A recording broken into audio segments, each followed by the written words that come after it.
welcome Charlotte. Welcome to Charlotte 1. Welcome to this recapturing of our city. I want you to turn to them right now, and I want you to share your deepest, darkest sin.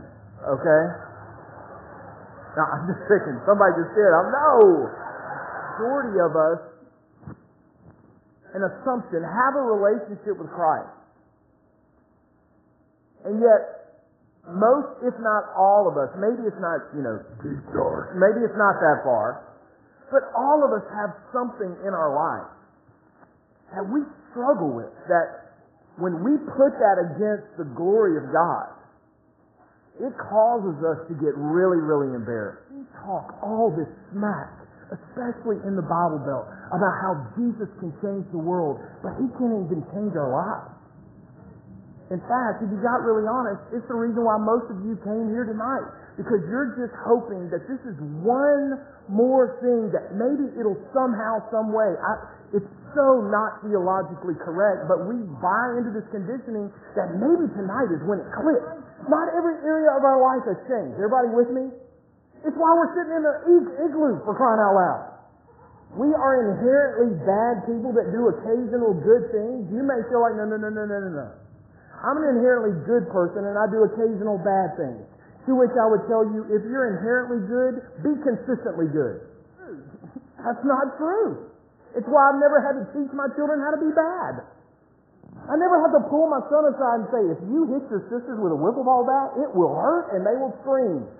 He gets that on his own. Ever heard this before? That you can have a head knowledge of God but not know Him in your heart?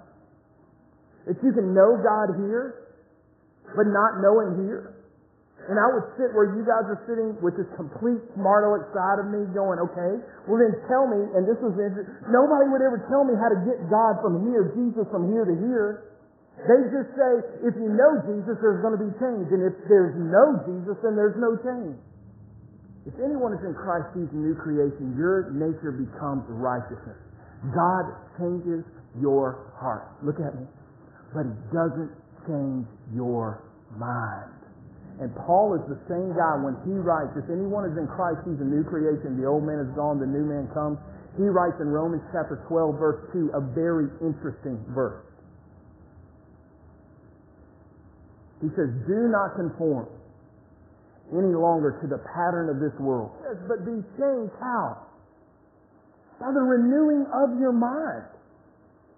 Paul says that the key for your life changing and my life changing is that our minds begin to change.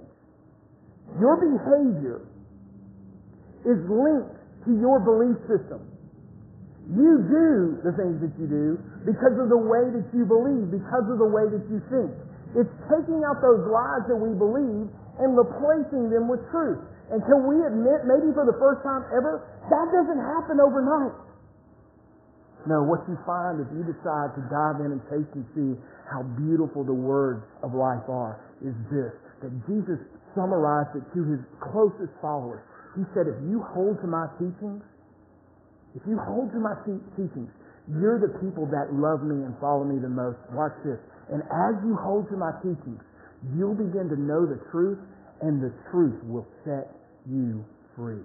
The antidote for Charlotte becoming a place where the name and the fame of God resound throughout every county is you and I beginning to renew our minds to truth.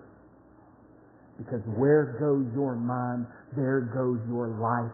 And if your life goes there, this place will be different.